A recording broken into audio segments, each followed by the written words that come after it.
Welcome. Today we're reading the chapter Fixing the Nets, of the novel The Hound of the Baskervilles. Now, sit tight and let's get into it. Sir Henry was more pleased than surprised to see Sherlock Holmes, for he had for some days been expecting that recent events would bring him down from London. He did raise his eyebrows, however, when he found that my friend had neither any luggage nor any explanations for its absence. Between us we soon supplied his wants, and then over a belated supper we explained to the baronet as much of our experience as it seemed desirable that he should know. But first I had the unpleasant duty of breaking the news to Barrymore and his wife. To him it may have been an unmitigated relief, but she wept bitterly in her apron. To all the world he was the man of violence, half animal and half demon, but to her he always remained the little willful boy of her own girlhood, the child who had clung to her hand. Evil indeed is the man who has not one woman to mourn him. "I've been moping in the house all day since Watson went off in the morning," said the baronet. "I guess I should have some credit, for I have kept my promise. If I hadn't sworn not to go about alone I might have had a more lively evening, for I had a message from Stapleton asking me over there." "I have no doubt that you would have had a more lively evening," said Holmes dryly. "By the way, I don't suppose you appreciate that we have been mourning over you as having broken your neck." Sir Henry opened his eyes. "How was that? This poor wretch was dressed in your clothes. I fear your servant who gave them to him may get into trouble with the police." "That is unlikely. There was no mark on any of them, as far as I know." "That's lucky for him. In fact, it's lucky for all of you, since you are all on the wrong side of the law in this matter. I am not sure that as a conscientious detective my first duty is not to arrest the whole household. Watson's reports are most incriminating documents." "But how about the case?" asked the baronet. "Have you made anything out of the tangle? I don't know that Watson and I are much the wiser since we came down. I think that I shall be in a position to make the situation rather more clear to you before long. It has been an exceedingly difficult and most complicated business. There are several points upon which we still want light, but it is coming all the same. We've had one experience, as Watson has no doubt told you. We heard the hound on the moor, so I can swear that it is not all empty superstition. I had something to do with dogs when I was out west, and I know one when I hear one. If you can muzzle that one and put him on a chain I'll be ready to swear you are the greatest detective of all time. I think I will muzzle him and chain him all right if you will give me your help. Whatever you tell me to do I will do." "Very good, and I will ask you also to do it blindly, without always asking the reason." "Just as you like. If you will do this I think the chances are that our little problem will soon be solved." "I have no doubt." He stopped suddenly and stared fixedly up over my head into the air. The lamp beat upon his face, and so intent was it and so still that it might have been that of a clear-cut classical statue, a personification of alertness and expectation. "What is it?" we both cried. I could see as he looked down that he was repressing some internal emotion. His features were still composed, but his eyes shone with amused exultation. "Excuse the admiration of a connoisseur," said he as he waved his hand towards the line of portraits which covered the opposite wall. "Watson won't allow that I know anything of art, but that is mere jealousy because our views upon the subject differ. Now, these are a really very fine series of portraits." "Well, I'm glad to hear you say so," said Sir Henry, glancing with some surprise at my friend. "I don't pretend to know much about these things, and I'd be a better judge of a horse or a steer than of a picture. I didn't know that you found time for such things. I know what is good when I see it, and I see it now. That's a Nella, I'll swear. That lady in the blue silk over yonder, and the stout gentleman with the wig ought to be a Reynolds. They are all family portraits, I presume." "Every one. Do you know the names?" "Barrymore has been coaching me in them, and I think I can say my lessons fairly well." "Who is the gentleman with the telescope?" "That is Rear Admiral Baskerville, who served under Rodney in the West Indies. The man with the blue coat and the roll of paper is Sir William Baskerville, who was chairman of committees of the House of Commons under Pitt. And this cavalier opposite to me, the one with the black velvet and the lace? Ah, you have a right to know about him. That is the cause of all the mischief, the wicked Hugo, who started the Hound of the Baskervilles. We're not likely to forget him." I gazed with interest and some surprise upon the portrait. "Dear me," said Holmes, "he seems a quiet, meek-mannered man enough, but I dare say that there was a lurking devil in his eyes. I had pictured him as a more robust and ruffianly person. There's no doubt about the authenticity, for the name and the date, 1647, are on the back of the canvas." Holmes said little more, but the picture of the old roysterer seemed to have a fascination for him, and his eyes were continually fixed upon it during supper. It was not until later, when Sir Henry had gone to his room, that I was able to follow the trend of his thoughts.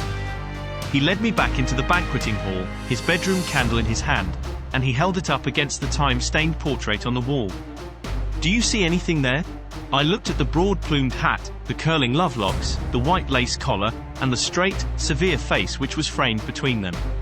It was not a brutal countenance, but it was prim, hard, and stern, with a firm-set, thin-lipped mouth, and a coldly intolerant eye. "Is it like anyone you know?" "There is something of Sir Henry about the jaw. Just a suggestion, perhaps. But wait an instant."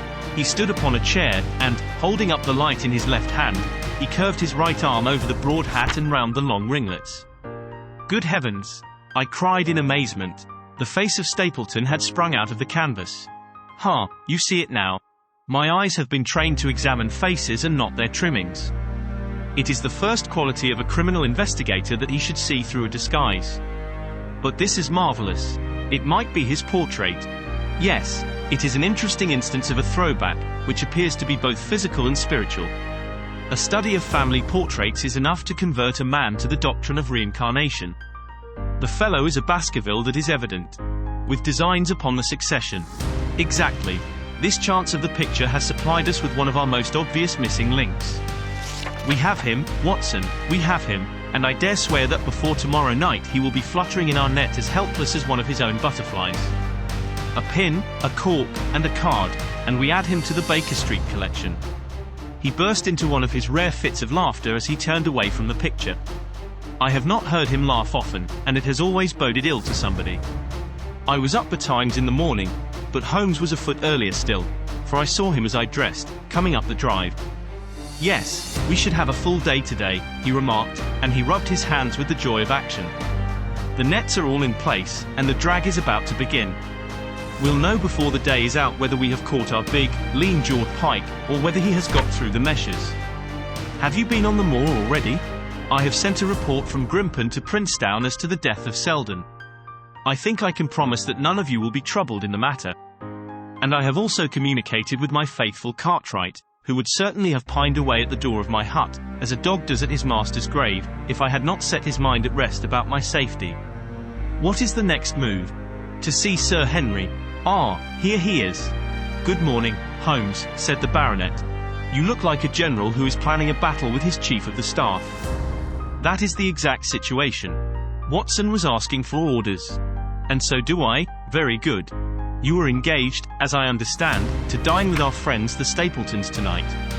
I hope that you will come also. They are very hospitable people, and I am sure that they would be very glad to see you. I fear that Watson and I must go to London." "To London?" "Yes, I think that we should be more useful there at the present juncture." The baronet's face perceptibly lengthened. "I hope that you were going to see me through this business. The hall and the moor are not very pleasant places when one is alone. My dear fellow, you must trust me implicitly and do exactly what I tell you. You can tell your friends that we should have been happy to have come with you, but that urgent business required us to be in town. We hope very soon to return to Devonshire. Will you remember to give them that message? If you insist upon it. There is no alternative, I assure you." I saw by the baronet's clouded brow that he was deeply hurt by what he regarded as our desertion. "When do you desire to go?" he asked coldly. "Immediately after breakfast. We will drive into Coombe Tracy, but Watson will leave his things as a pledge that he will come back to you. Watson, you will send a note to Stapleton to tell him that you regret that you cannot come." "I have a good mind to go to London with you," said the baronet. "Why should I stay here alone?" "Because it is your post of duty. Because you gave me your word that you would do as you were told, and I tell you to stay." "All right, then, I'll stay. One more direction. I wish you to drive to Merripit House. Send back your trap, however, and let them know that you intend to walk home." "To walk across the moor?" "Yes, but that is the very thing which you have so often cautioned me not to do. This time you may do it with safety. If I had not every confidence in your nerve and courage I would not suggest it, but it is essential that you should do it. Then I will do it. And as you value your life, do not go across the moor in any direction save along the straight path which leads from Merripit House to the Grimpen Road, and is your natural way home. I will do just what you say. Very good. I should be glad to get away as soon after breakfast as possible, so as to reach London in the afternoon. I was much astounded by this programme, though I remembered that Holmes had said to Stapleton on the night before that his visit would terminate next day. It had not crossed my mind, however, that he would wish me to go with him, nor could I understand how we could both be absent at a moment which he himself declared to be critical. There was nothing for it, however, but implicit obedience, so we bade goodbye to our rueful friend, and a couple of hours afterwards we were at the station of Coombe Tracey and had dispatched the trap upon its return journey. A small boy was waiting upon the platform. "Any orders, sir? You will take this train to town, Cartwright. The moment you arrive you will send a wire to Sir Henry Baskerville, in my name, to say that if he finds the pocketbook which I have dropped he is to send it by registered post to Baker Street." "Yes, sir, and ask at the station office if there is a message for me." The boy returned with a telegram, which Holmes handed to me. It ran, "Wire received. Coming down with unsigned warrant. Arrive 5:40. Lestrade. That is in answer to mine of this morning. He is the best of the professionals, I think, and we may need his assistance. Now, Watson, I think that we cannot employ our time better than by calling upon your acquaintance, Mrs. Laura Lyons." His plan of campaign was beginning to be evident. He would use the baronet in order to convince the Stapletons that we were really gone, while we should actually return at the instant when we were likely to be needed. That telegram from London, if mentioned by Sir Henry to the Stapletons, must remove the last suspicions from their minds. Already I seem to see our nets drawing closer around that lean-jawed pike. Mrs. Laura Lyons was in her office, and Sherlock Holmes opened his interview with a frankness and directness which considerably amazed her. "I am investigating the circumstances which attended the death of the late Sir Charles Baskerville," said he. "My friend here, Dr. Watson, has informed me of what you have communicated, and also of what you have withheld in connection with that matter." "What have I withheld?" she asked defiantly. "You have confessed that you asked Sir Charles to be at the gate at 10 o'clock. We know that that was the place and hour of his death. You have withheld what the connection is between these events. There is no connection. In that case the coincidence must indeed be an extraordinary one. But I think that we shall succeed in establishing a connection, after all. I wish to be perfectly frank with you, Mrs. Lyons. We regard this case as one of murder, and the evidence may implicate not only your friend Mr. Stapleton but his wife as well." The lady sprang from her chair. "His wife!" she cried. "The fact is no longer a secret. The person who has passed for his sister is really his wife." Mrs. Lyons had resumed her seat. Her hands were grasping the arms of her chair, and I saw that the pink nails had turned white with the pressure of her grip. "His wife," she said again. "His wife. He is not a married man." Sherlock Holmes shrugged his shoulders. "Prove it to me. Prove it to me. And if you can do so." The fierce flash of her eyes said more than any words. "I have come prepared to do so," said Holmes, drawing several papers from his pocket. "Here is a photograph of the couple taken in York 4 years ago. It is endorsed, Mr. and Mrs. Vandeleur, but you will have no difficulty in recognizing him, and her also, if you know her by sight. Here are 3 written descriptions by trustworthy witnesses of Mr. and Mrs. Vandeleur, who at that time kept St. Oliver's private school. Read them and see if you can doubt the identity of these people." She glanced at them, and then looked up at us with the set, rigid face of a desperate woman. "Mr. Holmes," she said, "this man had offered me marriage on condition that I could get a divorce from my husband. He has lied to me, the villain, in every conceivable way. Not one word of truth has he ever told me. And why? I imagined that all was for my own sake. But now I see that I was never anything but a tool in his hands. Why should I preserve faith with him who never kept any with me? Why should I try to shield him from the consequences of his own wicked acts? Ask me what you like, and there is nothing which I shall hold back. One thing I swear to you, and that is that when I wrote the letter I never dreamed of any harm to the old gentleman, who had been my kindest friend." "I entirely believe you, madam," said Sherlock Holmes. "The recital of these events must be very painful to you, and perhaps it will make it easier if I tell you what occurred, and you can check me if I make any material mistake. The sending of this letter was suggested to you by Stapleton. He dictated it, I presume that the reason he gave was that you would receive help from Sir Charles for the legal expenses connected with your divorce. Exactly. And then after you had sent the letter, he dissuaded you from keeping the appointment. He told me that it would hurt his self-respect that any other man should find the money for such an object, and that though he was a poor man himself, he would devote his last penny to removing the obstacles which divided us. He appears to be a very consistent character. And then you heard nothing until you read the reports of the death in the paper. No. And he made you swear to say nothing about your appointment with Sir Charles. He did. He said that the death was a very mysterious one, and that I should certainly be suspected if the facts came out. He frightened me into remaining silent. Quite so. But you had your suspicions? She hesitated and looked down. I knew him, she said. But if he had kept faith with me, I should always have done so with him. I think that on the whole you have had a fortunate escape, said Sherlock Holmes. You have had him in your power and he knew it, and yet you are alive. You have been walking for some months very near to the edge of a precipice. We must wish you good morning now, Mrs. Lyons, and it is probable that you will very shortly hear from us again.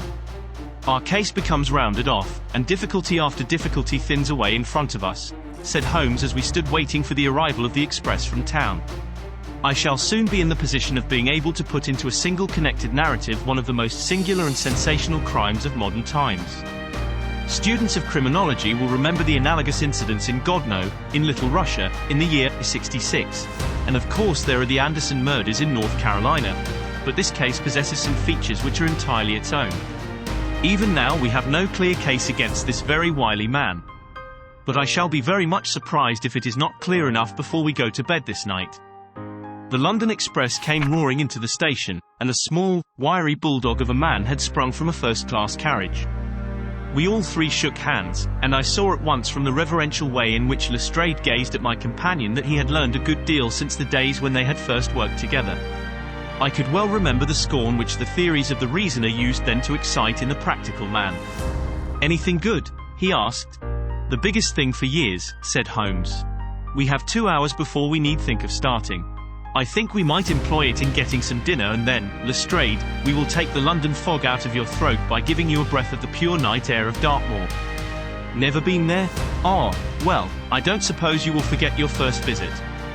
Did you enjoy today's chapter of The Hound of the Baskervilles? Why not subscribe and ring the bell?